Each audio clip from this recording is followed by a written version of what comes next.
Assalamualaikum warahmatullahi wabarakatuh. Saya Valentin Renana Nabila, NIM 202111309 dari kelas 3I Hukum Ekonomi Syariah, ingin mempresentasikan hasil PPT saya yang berjudul Sejarah Hukum Islam dalam Pandangan Pakar Hukum Islam. Konsep formasi substansi hukum Islam. Pakar hukum Islam menyatakan sumber hukum Islam ada 3 pemikiran, yaitu Al-Quran, As-Sunnah, dan Ijtihad. Konsep hukum-hukum Islam dibatasi ruang dan waktu yang mempunyai karakteristik hukumnya bersifat normatif sebagai hukum suci dan pembatasan hukum Islam bersifat teknis dalam tataran hukum positif.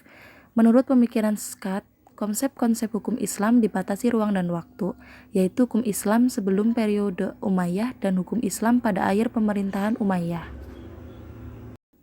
Menurut ilmu hukum, terdapat berbagai makna hukum. Surjono Sukanto dan Mustafa Abdullah merumuskan hukum dengan 9 arti, yaitu 1. Hukum dalam ilmu atau pengetahuan, 2. Hukum dalam arti disiplin atau sistem ajaran tentang kenyataan, 3. Hukum dalam arti kaidah atau norma, 4.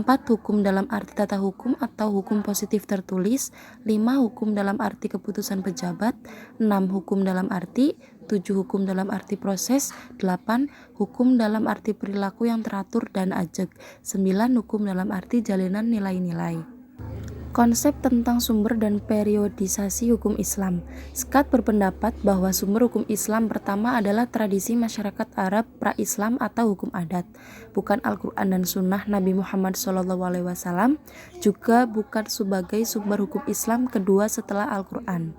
Tradisi adalah bagian dari syariah Allah itu sendiri, artinya tradisi Arab pra-Islam adalah bagian kecil dari syariah.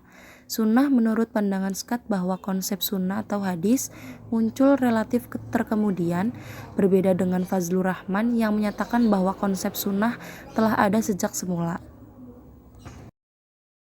Pada zaman awal Islam atau setelah Nabi SAW dan sahabat hijrah ke Madinah, selain pertalian nasab atau kerabat, terdapat 3 sebab mendapatkan harta pustaka, yaitu 1. Adopsi, 2. Hujrah, 3. Mu'akhoh atau persaudaraan antara muhajirin dan ansor.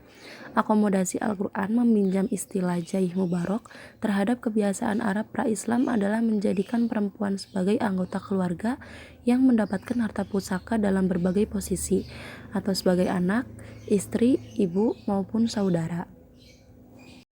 Scott beranggapan bahwa ketiga aliran, yaitu Mu'tazilah, Khawarij, dan Syiah, tidak menghasilkan hukum, meskipun Scott sendiri mengakui bahwa hukum-hukum yang dihasilkan oleh ketiga aliran tersebut semata-mata berdasarkan pertimbangan teologis, bukan hukum.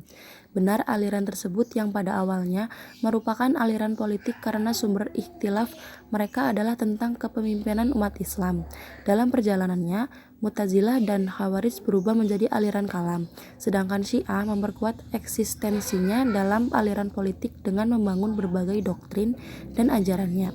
Konsepsi metode penggalian hukum Islam Juhaya S. Praja menjelaskan bahwa hukum Islam berdimensi uluhiyah. Oleh karena itu, ada 4 pendekatan yang harus digunakan dalam metode penggalian hukum, yaitu pendekatan teologi, filsafat, sejarah, dan ilmu-ilmu sosial.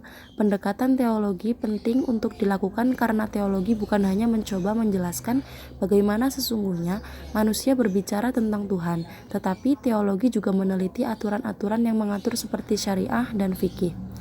Pendekatan lainnya adalah pendekatan filsafat.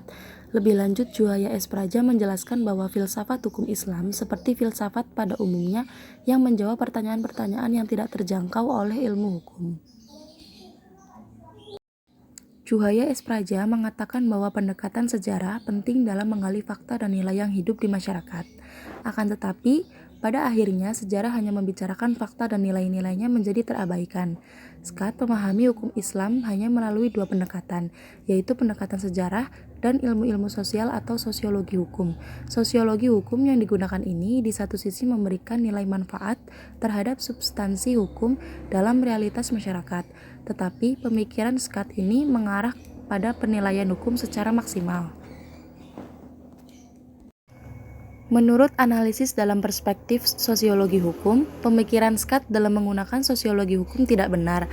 Hal itu karena tugas seorang peneliti sosiologi adalah memperoleh wawasan dan bukan menilai. Menurut Surjono Sukamto, terdapat pembedaan antara hukum formal dan hukum material.